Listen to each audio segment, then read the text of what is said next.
अपने आप जितेंद्रिय हो जाएंगे। शरीर एक रथ है, बुद्धि इस रथ को चलाने वाला सारथी है, बैठने वाला जीवात्मा है, मन लगाम है, इंद्रियां घोड़े हैं, विचरने की जगह विषय भोग है। ये घोड़े विषय भोग का चारा चरने के लिए जाएंगे। अगर मन रूपी लगाम को बुद्धि रूपी सारथी ने ठीक से खींचा नहीं तो ये खंडक में गिरा देंगे। और गिरे हुए बहुत ही फंसे हैं, और जीव इतना भोला बन चुका है कि गड्ढे में गिरा है फिर भी वो आनंदित है, वो उसी को सुख समझ रहा है, दुख को ही सुख समझकर। यही तो भगवान की विचित्र माया है। जिसे तुम सुख समझते हो वो सुख की छाया है, समझ पड़ती नहीं है गिरधर की माया है। भयानक दुख के अंतर में वो डूबा हुआ भयानक परिणामों को प्राप्त होगा, लेकिन उसमें सुख का अनुभव कर रहा है। त्यक्त संगो जित क्रोधो लघ्वाहारो, तो अपने आप जितेंद्रिय हो जाएंगे। देख लेना, घृणा हो जाएगी यार, घृणा। कौन सा ऐसा सुख है जो घृणा के योग्य ना हो? लौकिक बढ़िया से बढ़िया पदार्थ खाओ, तत्काल हम उसे वापस उलटते हैं, देखने लायक नहीं रह जाएगा। चिकनी चमड़ी केवल देखकर फंस रहे हैं, कुछ नहीं, पूरा जीवन बर्बाद हो जाता है। धर्म के लिए तो सेवन करने के लिए ठीक है, बकाया भगवत प्राप्ति के लिए जितेंद्रिय चलो, ठीक से चलो। पिधाय बुद्ध्या द्वाराणि मनो ध्याने निवेशयेत् शून्येष्वेवावकाके गुहासुचो वनेषुचो नित्य युक्ता सदा योगी ध्यानम सम्यक उपक्रमेत। श्री दत्तात्रेय जी महाराज कह रहे हैं, बुद्धि को परमात्म चिंतन से इतनी बलवान बनाओ कि अपनी इंद्रियों के द्वारों से घसीट कर उसे भगवान में स्थित करो। हर इंद्रिय द्वार बंद, अंतर्मुख इंद्रियों को करके परमात्म चिंतन में शून्य स्वेवावकाशेषु, एकांत स्थल में कुछ देर बैठने का अभ्यास करना चाहिए। एकांत सुख मास्यताम, 24 घंटे में 48 मिनट का तो रख ही लो शांत एकांत। अपने कमरे में शयन के समय आधा पौन घंटा अगर आप निकाल पावे, बड़ा आनंद आएगा। 24 घंटे आप सेवा दिनचर्या में लगे, आधा घंटे निकाल लो या 48 मिनट शांत बैठ जाओ। बिल्कुल कोई माला नहीं, कोई क्रिया नहीं, बिल्कुल आप इस बात को देखना करके शांत बैठो। पहले बैठ जाओ, अब देखो आपका मन कहां है, तत्काल देखिए। जो ही शांत बैठे, अब है कहां? जो सामने रूप आ रहा है, चाहे वो वस्तु हो, व्यक्ति हो, स्थान हो, उसमें तुम्हारी ममता है, उससे तुम्हारा संबंध है। वस्तु, व्यक्ति, स्थान, प्रभु आ रहे हैं कि संसार का कोई वस्तु, व्यक्ति, स्थान आ रहा है?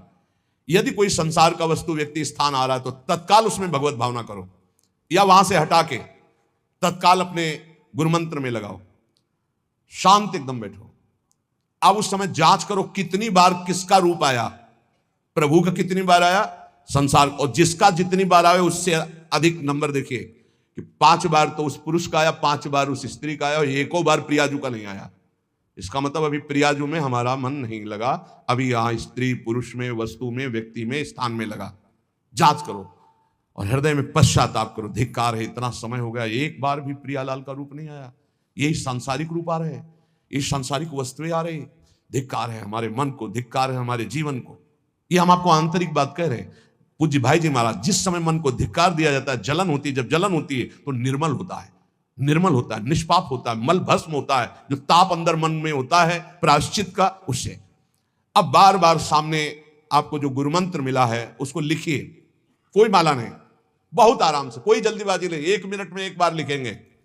यहां कोई संख्या हम नहीं बोल रहे, यहां कोई आपको नहीं कि 108 बार करना है कि 50 बार करना, 5 बार करो केवल, हम करें 5 बार, आराम से लिख रहे, शांत बैठे, खूब आराम से, बढ़िया रा, बहुत बढ़िया धा, राधा राधा राधा। आप देख लीजिए, अब ये भाग जा रहा है, पकड़ो कहां भाग के जा रहा है, इस वस्तु से क्या संबंध है, इस व्यक्ति से क्या संबंध है, कितनी बार इसको छुआ है, देखा है, भोगा है, मिले हैं, सूंघा है, कितनी जन्मों में। धिक्कार तुझे मन, जो तू राधा नाम को छोड़कर, प्रियाजू के इस अमृत में नाम को छोड़कर भाग रहा है, फिर उसे लाओ नाम में, फिर लाओ नाम में।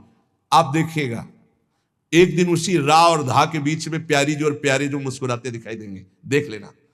एक समय 24 घंटे में ऐसा निकालो जिस समय आप अपनी अंतःकरण की वृत्ति को बार बार बाहर जाते हुए घसीट कर अंतर में लगाओ। हर समय साधन में लगे हो, लेकिन एक समय इतना साधन कर, जो गृहस्थी में हम कह रहे 10 मिनट शुरू करो भाई, 10 मिनट से 10 मिनट शांत होकर बैठ जाओ। 10 मिनट बैठने में क्या परेशानी, उस समय जांच करो। जहां जहां मन जाए वहां से हटाकर नाम में लगाओ। बार बार सुंदर स्वर्णिम अक्षरों से नाम लिख रहे, रंग बिरंगे अक्षरों से, रा और रंग से, बड़ी आ की मात्रा और रंग से, धा और रंग से, बड़ी आ की मात्रा और रंग से, ऊपर के ऐसे खेलो, मन को खिलाओ, राधा नाम में खिलाओ, डुबाओ इसमें। आप देख लेना, हमारी बात को समझ लो। केवल ये वो बात कह रहे हैं जो आपको प्रियाजू के रूप के ध्यान में डुबो देगी। यही राधा नाम रूप प्रकाशित करेगा। तेरो रूप कहे त नहीं आवे, श्री हरिवंश कछुक जस गावे, वो रूप ये प्रकाशित कर देगा। तो कहना शून्य स्वेवाव काशेषु, एकांत स्थान में जहां आपको विक्षेप न पड़े। ऐसी वृत्ति के समय अगर आपको कोई शोरगुल सुनाई दे रहा हो, आपका अभ्यास दृढ़ नहीं, तो एक रुई को ऐसे कपड़े में करके, महीन कपड़े में 2 बना लो, ऐसे लगा लो, कान में लगा लो, आवाजें नहीं जाएगी। अब ध्यान करो, देखो साधन की प्रणाली। और जब अपने साधन की बात होती है ना, तो आप हजारों अलग अलग आवाज करो तो हमें बस इतना समझ में आएगा कि चिड़िया चहचहा रहे हैं, आवाजें निकल रही, बस हमारे लक्ष्य में कोई अंतर नहीं पड़ने वाला। और अगर डूबना हो गया तो आवाज भी खत्म, श्रवणेंद्रिय होते हुए भी शोरगुल नहीं सुनाई देगा। पर प्रारंभिक दशा में ऐसा चाहिए। अगर आपको बार बार विक्षेप हो रहा हो, विक्षेप तो इतना कि घड़ी का टक टक भी बर्दाश्त नहीं होता, मन है ध्यान में बैठे ना, वो पहली बार खिड़की खुला है, खिड़की खुला है, खिड़की, अब उठो, पहले खिड़की बंद करके आओ। ये इसको बैठते ही देख लो कि कोई ऐसा प्रश्न तो नहीं कर रहा कि अमुक कोई बात हो, उसको निपटा दो पहले। हम सबसे पहला काम करते थे, अगर राधा वल्लभ जी के दर्शन करने जाने हो, हमें इत्र खरीदना है, तो सबसे पहला काम हम इत्र खरीदेंगे। क्यों? ये दर्शन नहीं करने देंगे, इत्र खरीदना है।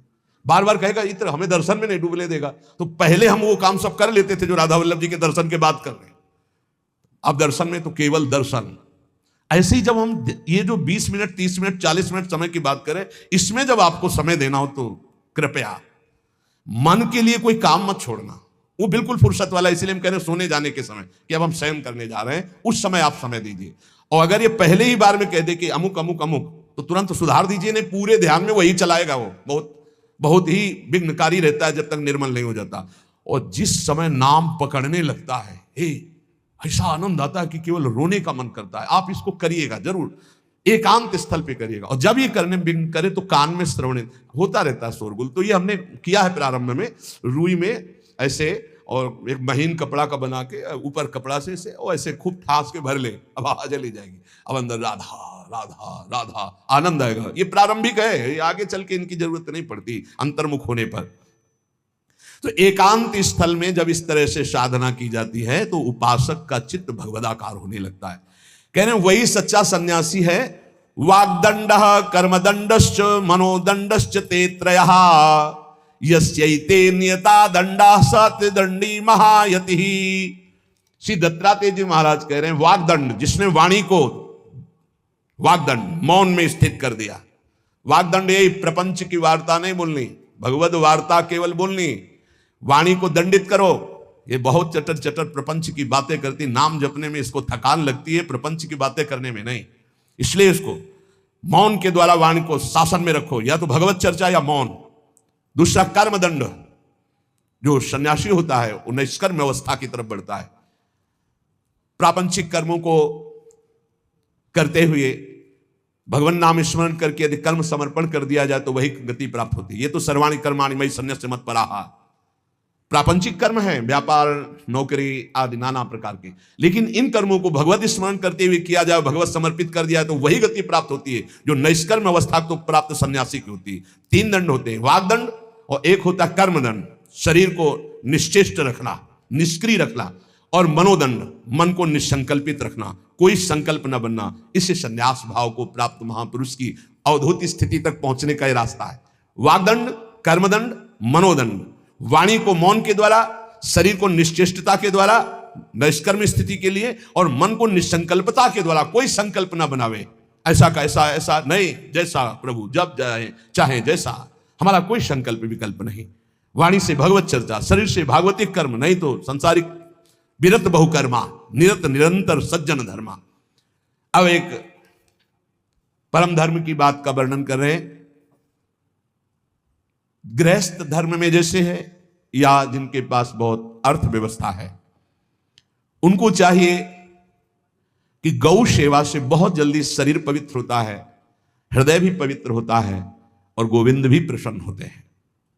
यदि गावः प्रदक्षिणीर कार्या वंदनीया ही नित्यशः मंगलायतनम दिव्या श्रेष्ठास्पेता स्वयंभुवा।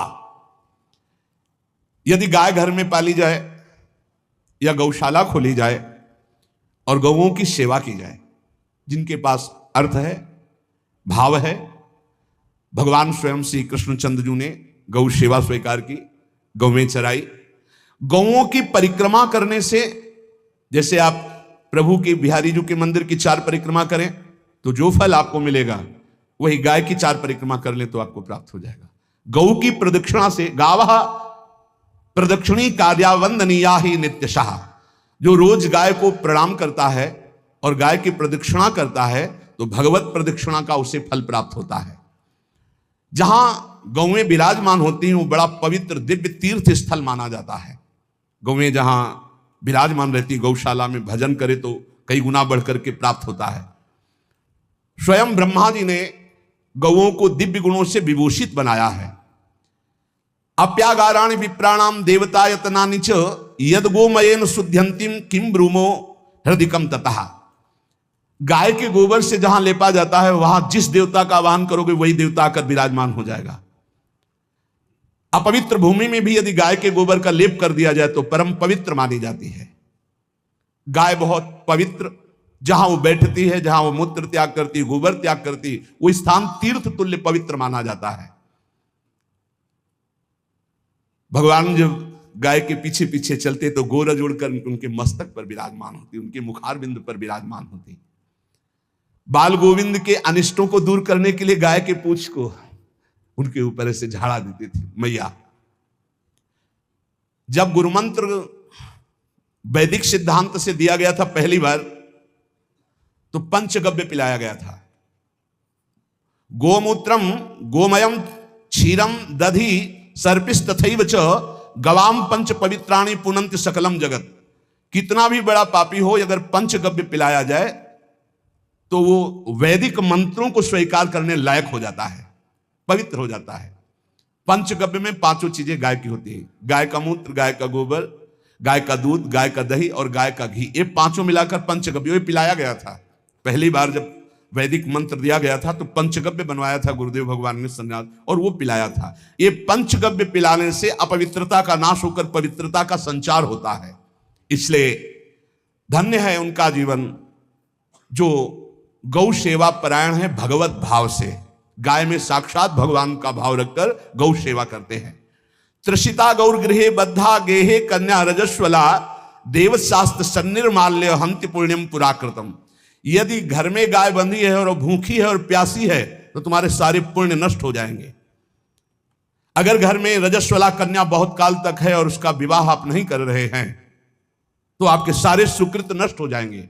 यदि घर में ठाकुर जी विराजमान है और कर का पहनाया हुआ माला सुबह तुमने देख लिया तो तुम्हारे सारे पुण्य नष्ट हो जाएंगे, क्योंकि शयन कराते समय तुमने उतारा नहीं, अर्थात तुम सेवा में प्रमाद करते हो। तो देवतास्त्र सन्निर्माल्य हंति पुण्यम पुराकृतम। जैसे सुबह श्रृंगार किया तो रात्रि के शयन के समय वो हटा लेने चाहिए माले। जब हम शयन कराते हैं तो भले पुष्प शैया पे शयन कराएं पर माला नहीं धारण कराएं। श्रृंगार का माला अगर दूसरे दिन दर्शन किए क्यों पहने ठाकुर जी तो तुम्हारे सुकृत नष्ट हो जाएंगे। गाय बंदी हो घर में, वो प्यासी है और भूखी है, तुम्हारे सुकृत नष्ट हो जाएंगे।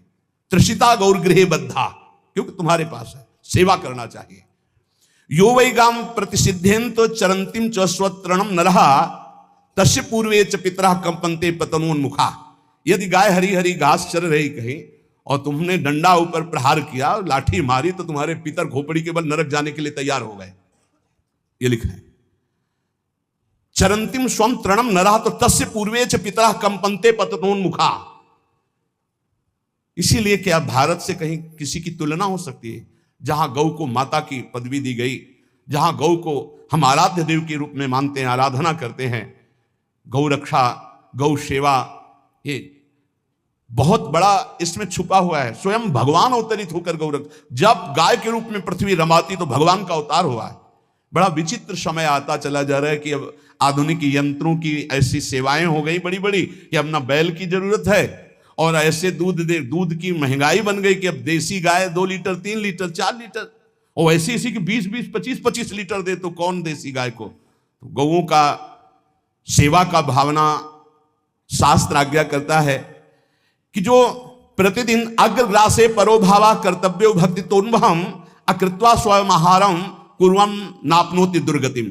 जे ही तुम्हारे गृहस्थ में घरों में पहले होता था, अब तो भगवान जाने, जे ही पहली रोटी तवा में गई तो वो निकाल करके पक्की रखी जाती थी गौग्रास के लिए, पहला रसोई में। तो इसमें लिखा प्रतिदिन स्वभोजनम, पहले स्वयं भोजन न करके गाय के लिए ग्रास निकालना चाहिए। तो जिनके पास अर्थव्यवस्था जो गृहस्थ धर्म में है या जिनके पास अर्थ है, कुछ रोज 1 रुपया निकालो। हम कह रहे रोज निकालो तो महीने में 30 रुपया होते, 30 रुपया में एक गाय को हरी घास तो एक टाइम पवा ही सकते हो ना, बहुत नहीं है तो 1-1 रुपया निकाल के अगर एक गाय को चारा दोगे तो एक बार का भोजन तो हो ही सकता है। 30 रुपया में हरी घास जाकर के उसके एक बार तो पवा दोगे ना। अग्रग्रासे परोभावा कर्तव्य भक्ति तोन्वहम, भक्ति पूर्वक गाय को एक ग्रास भोजन में 1 रोटी तो निकालना चाहिए गाय के लिए, ऐसा शास्त्र आज्ञा कहता है। जो ऐसा करता है तो अकृत्वा स्वयमाहारम कुर्वन् नाप्नोति दुर्गतिम, अपने आहार से 1 रोटी निकालकर गाय को देता है और स्वयं 3 रोटी भले पाले 1 रोटी गाय को दे दी तो बोले उसकी दुर्गति नहीं होगी, अर्थात उसके अंदर भाव बढ़ता चला जाएगा भगवान की भक्ति में। और तेनाग्नयो हुता सम्यक पितरश्चापितर पिता देवास्त्र पूजितास्तेन यो ददाति गवान्हिकम, जो प्रतिदिन गौग्रास निकालता है अर्पित करता है तो उसको अग्निहोत्र करने का फल मिलता है, उसके पितरों को तृप्ति मिलती है और समस्त देवताओं के पूजन का फल मिल जाता है जो गौग्रास निकालता है। यो वै ताड्यते यष्ट्याधेनुम मर्त्यो विमूढ़धि, जो मूर्ख मनुष्य, जैसे अब गाय दूध नहीं दे रही, मार डंडे मार रहे हैं, इंजेक्शन लगा रहे हैं, ऐसे वैसे कर रहे हैं, उसको ताड़ना दे रहे हैं, तो बोले जो मूढ़ बुद्धि मूर्ख मनुष्य, यो वै ताड्यते यष्ट्याधेनुम मर्त्यो विमूढ़धि, वो गाय को लाठी से मारता है, डंडे से मारता है, हाथों से मारता है, तो धर्मराजस्य नगरेशा याति करवर्जिता, धर्मराज जी पहले अपने नरक में ले जा करके उसके कहते थोड़े थोड़े तिल तिल करके पहले इसके हाथ काटो, मरना है नहीं वहां, अब आराम आराम से थोड़े थोड़े पहले हाथ वर्जिता है, इन्हीं हाथों से गाय को मारा था ना, तो ऐसे थोड़ा थोड़ा काटा जाता है उसके हाथ, कर वर्जिता हा, उसके दोनों हाथ काट करके थोड़े थोड़े। यो वै दंसान वार्यति तस्य पूर्वे कृतार्थ कहा नृत्यंत सवादिस्मास तरिष्यति भाग्यवान, जो गौ के शरीर को स्नान कराता है, गौ के शरीर को कीट आदि से मच्छर आदि से रक्षा करता है और खूब अच्छा अच्छा पदार्थ गौ, केवल दूध के लोभ से नहीं, ये हम गौ सेवा की बात कर रहे हैं, ये कि नहीं वहां 10 लीटर दूध देती तो हाथ फेराओ, जब दूध नहीं देती है तो चारा भी ठीक से नहीं दे रहे और उसके ये स्वार्थी हो, गौ सेवा का बात नहीं, वो दूध का लोभी केवल व्यापार की बात करता है। गौ सेवा का तात्पर्य है गौ सेवा, केवल खूब बछड़े को पिला दिया प्रसाद रूप से जो दूध मिला उसका अपने सेवन की, वो बात तो अलग है। अब बछड़े को तो जरा सा केवल पिन्हाने के लिए कर दिया और खूब सारा दूध लीटर में नाप करके जा रहा है और उस समय तक तो खवाओ पियाओगे ही खूब अच्छे से, उसके बाद जब दूध देना बंद किया तो उसका आदर सत्कार खत्म, खोल के बाहर ऐसे वो प्लास्टिक खाते घूम रही है, तो ये गौ सेवा नहीं मानी जाएगी, वो स्वार्थ पूर्ति मानी जाएगी। जो सदैव गौ सेवा करता है, उसके डांस मच्छर हटाता है, स्नान कराता है, पीठ में हाथ फेरता है, उसके पूर्वज जो पितर होते हैं वो नाच पड़ते हैं, उनका मंगल होना शुरू हो जाता है कि हमारे वंश में गौ सेवक पैदा हुआ, बड़ा भाग्यवान है और वो गौ के द्वारा हमें तार देगा, ऐसा भाव। गौ सेवा हमारे सनातन धर्म में बहुत बड़ा स्थान गौ सेवा का है। पर एक बात ध्यान रखें, इन सब सेवा का फल है भगवान के चिंतन में निरंतर वृत्ति डूब जाए, हमारी एक एक वृत्ति एक एक क्षण भगवान के चिंतन में डूब जाए, अगर नहीं तो हम आपको उत्तर दे रहे हैं। कल प्रश्न हुआ था कि क्या गौ सेवा के बिना मुक्ति मिल सकती है क्या महाराज नृग जैसा कोई गौ सेवक हुआ है दानी? भागवत में पढ़ लेना, करोड़ करोड़ गायों को, करोड़ों गौशालाएं थी, एक दो नहीं, इसलिए कह रहे हैं करोड़ों शब्द कि आप उसको कोई ज्यादा ना समझें। पृथ्वी के कोई भूमि के कण गिन सकता है, बारिश की बूंदे गिन सकता है, लेकिन महाराज नृग की गौएं जितनी दान की गई वो गिनी नहीं जा सकती थी, ऐसा वर्णन आता है। अरबों अरबुद गौओं की सब स्वर्ण से अभिषिक्त करके ब्राह्मणों को दान करना। इतने बड़े गौ सेवक, इतने बड़े दान करने वाले, एक चूक हो गई, ना दान लेने वाले तपस्वी ब्राह्मण की गाय किसी अन्य ब्राह्मण को दान कर दी। और वो ब्राह्मण ने जब गाय देखी, बोली मेरी गाय चुरा ली। बोले महाराज नृग ने दी। महाराज नृग से कहा मेरी गाय है, तो उन्होंने कहा गौशाला में आ गई होगी, आपको 10,000 गौवें देते हैं, आप अपनी गाय। बोले मैं प्रतिग्रह नहीं लेता। जिसने दान लिया था उसने कहा गाय यही लेके जाऊंगा। तो उनका आप गाय छोड़ दीजिए, आपको 10,000 गाय देते। बोले नहीं लूंगा। बस अनजाने के अपराध ने गिरगिट बना दिया था, कुएं का गिरगिट। पर भगवान बड़े कृपालु हैं, गौ सेवक थे, इसलिए गोविंद द्वारिकाधीश जी ने उनका उद्धार किया। सब साधन का फल है अच्युत भावना से युक्त होकर, भगवत भावना से युक्त होकर निरंतर भजन करते हुए सेवा परायण रहो, चराचर जगत की सेवा परायण रहो। भजन करना ही सबसे बड़ा परम धर्म है। हम सब सेवाएं करें जगत की, लेकिन अंदर से राधा राधा राधा, गोविंद गोविंद गोविंद गोविंद, आनंद आ जाएगा। तन से सेवा करो, मन से भगवान के चिंतन, मामनुष्मर युद्धते, भगवान के चिंतन में रहो। सेवा और व्यापार में अंतर होता है। गौ सेवा के बहाने से धन का जो दान लेना है और उसका अपने में प्रयोग करना, मैं पितरों सहित नरक जाना है, लिख लो। गौ सेवा के बहाने से दान लेना और उसका अपने परिवार के सुख में पैसे का प्रयोग कर देना या अपनी वासनाओं की पूर्ति में लगा देना। आया गौ सेवा के लिए और आप प्रयोग कर रहे हैं गाड़ी घोड़ा नाना प्रकार के सांसारिक भोगों में, तो लिख लो पितर सहित तुम्हारे नरक जाएंगे, क्योंकि गौ सेवा के लिए आया है। गौ सेवा का धन सिर्फ गौ सेवा में ही लगना चाहिए। आप गौ सेवक है, दूध पान कीजिए, रोटी खा लीजिए, लेकिन गौ सेवा का अर्थ आप अपनी वासनाओं की पूर्ति में, अपने मनोरंजन में या अपने मन के संकल्प भावना में नहीं पूरी कर सकते। गौ सेवा के लिए ही पूरी कीजिए। गौ के वास का निर्माण, गौ के भोजन की व्यवस्था, वो दूध दे ना दे, वो कैसी भी अवस्था में हो, उसकी सेवा परायणता, उसके लिए सेवक रखना, सेवकों को भी सुख प्रदान करना, लेकिन स्वयं कभी गौ के सेवा के लिए आए हुए धन का स्वयं के लिए भोग ना करना और निरंतर भजन में रखना, उसे परम पद की प्राप्ति हो जाएगी। इसलिए हमारे सनातन धर्म में गौ सेवा का विशेष महत्व है और इस महत्व को सबको स्वीकार करना चाहिए। यदि आप गौ पालन स्वयं नहीं कर सकते तो 4 लोग मिलकर के, क्योंकि आज जो गायों की व्यवस्था वो बड़ी दयनीय हो रही है। दयनीय इसलिए हो रही कि दूध की अधिकता के चाह रखने वाले भैंस रखते हैं या विदेशी गाय रखते हैं। अपनी भारतीय जो देसी गाय है वो उतना अधिक नहीं देती कि 40 लीटर 30 लीटर 25 लीटर, बहुत अधिक देगी तो 5 और 8 लीटर। देसी शुद्ध गाय अपनी जो है वो 8-10 लीटर, बहुत जब व्यवस्था हो। नहीं तो अपने गांव में तो देखा है तो 2.5-3 लीटर से ज्यादा नहीं देंगे, 1.5 लीटर इधर 1.5 लीटर उधर, या बहुत हुआ तो 2 लीटर 2 लीटर, पर वो स्वर्णिम दूध होता है। जो दूध की चाह रखने वाले जन थे अब वो गायों को नहीं रखते, देसी गायों को कोई बिरला ही रखता है। अब पहले बैलों की जरूरत होती थी, गाय बछड़ा दिया तो आनंद होता था कि किसानी के काम में। अब तो ट्रैक्टर है तो बैलों की जरूरत नहीं। अधिक दूध के लिए अरे अब तो पशुओं की जरूरत नहीं, केमिकल से दूध बन रहे हैं, टैंकर के टैंकर। तो फिर हमारी जो गायें हैं उनकी बड़ी दुर्दशा हो रही। तो हमें चाहिए कि जो गृहस्थ जन हैं, धनी मानी जन हैं, या जिनके पास शरीर व्यवस्था, बौद्धिक स्तर सेवा परायण, अर्थव्यवस्था, वो थोड़ा 4 गाय की व्यवस्था करके उनकी सेवा करें, क्योंकि हमारे सनातन धर्म का स्वरूप है जहां मां पदवी दी गई है गांव को, गौ माता कहा गया है। गौ में समस्त देवता विराजमान है। गौ का बहुत बड़ा महत्व वर्णन किया गया धर्म शास्त्रों में। यहां तक कि जब कोई ऋषि नाराज होता था तो आगे गाय करके जाया जाता था तो क्षमा हो जाती थी, गाय को देखते ही वो क्षमा कर देते थे। बहुत महिमा वर्णन की गई है गौ की। इसलिए जिसको भी अगर नहीं अर्थव्यवस्था है तो एक रोटी तो निकाल सकते हो ना। तुम्हारी रसोई में रोटी बने तो पहली रोटी निकाल लो और आसपास जहां गाय बंधी हो तो उसको दे आओ जाकर, तो कम से कम धर्म का पालन हो जाएगा, गौ सेवा बन जाएगी।